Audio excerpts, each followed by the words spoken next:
सुप्रभात, नमस्कार। आप देख रहे हैं राज्यसभा टीवी। मैं हूं प्रीति सिंह। आइए इस वक्त की सुर्खियों पर एक नजर डालते हैं। प्रधानमंत्री नरेंद्र मोदी ने कोविड-19 से लड़ाई में ज्यादा केंद्रित दृष्टिकोण अपनाने की आवश्यकता पर बल दिया है। मुख्यमंत्रियों से कल वीडियो कॉन्फ्रेंसिंग के जरिए बात करते हुए उन्होंने कहा कि कोरोना का फैलाव देश के किन इलाकों में किस रफ्तार के साथ हो रहा है, इसके बारे में अब हमारे पास भौगोलिक रूप से स्पष्ट जानकारी है। उन्होंने कहा कि हमें इस बात का एहसास होना चाहिए कि कोविड-19 के खिलाफ लड़ाई को अब और अधिक केंद्रित किया जाना चाहिए। प्रधानमंत्री ने कहा कि आगे बढ़ते हुए हम सभी को इस बात का ध्यान रखना होगा कि कोरोना संक्रमण के फैलाव पर पूरी तरह रोक लगाई जाए, सुरक्षात्मक उपायों और 2 गज दूरी के मंत्र का पालन हो। प्रधानमंत्री ने एक अहम बात यह भी कही कि इस वायरस से ग्रामीण भारत अभी तक अछूता रहा है और हमें यह सुनिश्चित करना होगा कि ये स्थिति बनी रहे।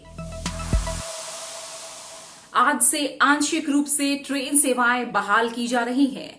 इसकी शुरुआत 15 जोड़ी ट्रेनों यानी वापसी यात्रा समेत कुल 30 ट्रेनों के साथ की जा रही है। ये ट्रेनें नई दिल्ली स्टेशन से स्पेशल ट्रेनों के रूप में चलाई जा रही हैं, जो डिब्रूगढ़, अगरतला, हावड़ा, पटना, बिलासपुर, रांची, भुवनेश्वर, सिकंदराबाद, बेंगलुरु, चेन्नई, तिरुवनंतपुरम, मडगांव, मुंबई सेंट्रल, अहमदाबाद और जम्मू तवी को जोड़ेंगी। इन रेलगाड़ियों के सीमित स्टॉपेज होंगे। सफर के दौरान यात्रियों के लिए फेस कवर या मास्क लगाना अनिवार्य होगा और ट्रेन के प्रस्थान करने के समय उन्हें अपनी स्क्रीनिंग करानी होगी। सिर्फ उन्हीं लोगों को ट्रेन में चढ़ने की अनुमति होगी जिनमें कोरोना वायरस संक्रमण के कोई लक्षण नजर नहीं आएंगे।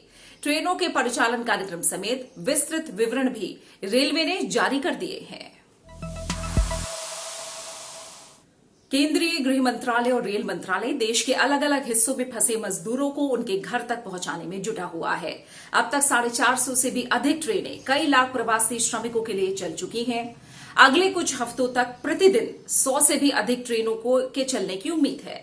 श्रमिक स्पेशल ट्रेनों के जरिए प्रवासी कामगारों की सुचारू आवाजाही सुनिश्चित करने के लिए सोमवार को गृह मंत्रालय और रेल मंत्रालय ने राज्यों और केंद्र शासित प्रदेशों के नोडल अधिकारियों के साथ वीडियो कॉन्फ्रेंसिंग के जरिए चर्चा की।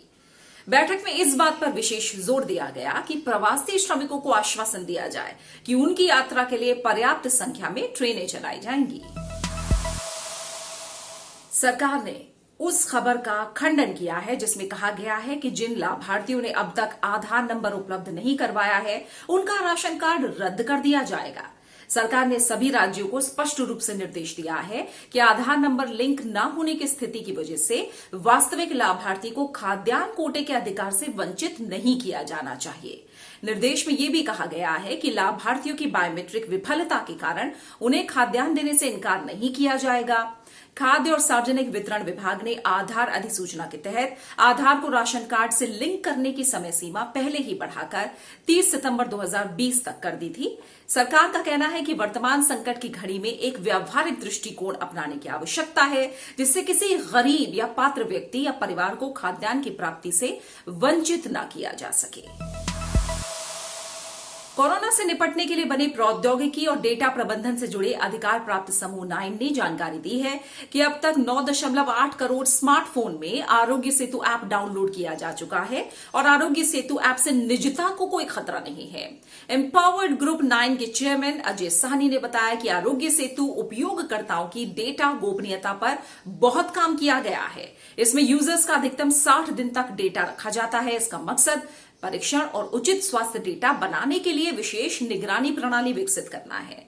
आरोग्य सेतु ऐप कोविड-19 के खिलाफ भारत की लड़ाई में महत्वपूर्ण भूमिका निभा रहा है। लगभग 1.4 लाख आरोग्य सेतु उपयोगकर्ताओं को संक्रमित रोगियों से निकटता के कारण संक्रमण के संभावित जोखिम के बारे में ब्लूटूथ संपर्क के माध्यम से सूचित किया गया है।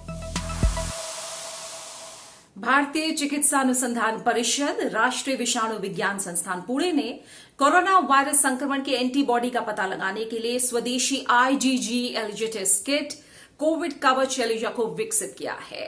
संस्था के वैज्ञानिकों की टीम ने प्रयोगशाला में पुष्टि किए गए मरीजों में सिवियर एक्यूट रेस्पिरेटरी सिंड्रोम कोविड-2 विषाणु को आइसोलेट करने में सफलता हासिल की है।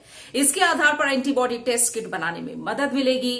इस बारे में जानकारी केंद्रीय स्वास्थ्य मंत्री डॉक्टर हर्षवर्धन ने ट्वीट करके दी है।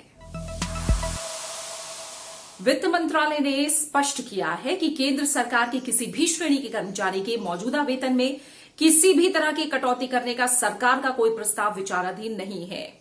एक ट्वीट में मंत्रालय ने कहा है कि मीडिया में इससे संबंधित खबरें पूरी तरह झूठी और निराधार हैं। कार्मिक राज्य मंत्री डॉक्टर जितेंद्र सिंह ने भी इन खबरों को फर्जी बताया है। कोविड-19 महामारी के बीच सरकार सूक्ष्म, लघु और मध्यम उद्योगों को पूरी तरह सहयोग करने के लिए प्रतिबद्ध है। राज्यसभा टीवी से खास बातचीत में केंद्रीय मंत्री नितिन गडकरी ने कहा कि सरकार एमएसएमई को बकाया भुगतान को मंजूरी देने के लिए फंड निर्धारित करेगी। उन्होंने ये भी कहा कि सरकार जल्द ही छोटे और मध्यम उद्योगों के गठन को नया आयाम देने की तैयारी में है। केंद्रीय मंत्री ने बताया कि सरकार अगले 2 वर्षों में 15 लाख करोड़ रुपए की लागत से राजमार्गों को बनाने की योजना भी बना रही है, जिससे रोजगार के अवसर पैदा होंगे। उन्होंने एमएसएमई निर्यात बढ़ाने और आयात विकल्प के तौर पर स्थानीय उत्पादन को प्रोत्साहन दिए जाने की जरूरत बताई। केंद्रीय कृषि मंत्री नरेंद्र सिंह तोमर ने कल 177 नई मंडियों को राष्ट्रीय कृषि बाजार ई नाम से जोड़ने की शुरुआत की। इसका मकसद कृषि बाजार को मजबूत करना और ऑनलाइन पोर्टल के जरिए किसानों को उनकी फसल का उचित मूल्य दिलाना है। आज गुजरात में 17, हरियाणा में 26, महाराष्ट्र में 54 और पंजाब में 17 मंडियां शुरू की गई। इन 177 मंडियों के साथ ही देश भर में ई नाम मंडियों की कुल संख्या 962 हो गई है। इसी के साथ सुर्खियों में फिलहाल इतना ही। नमस्कार।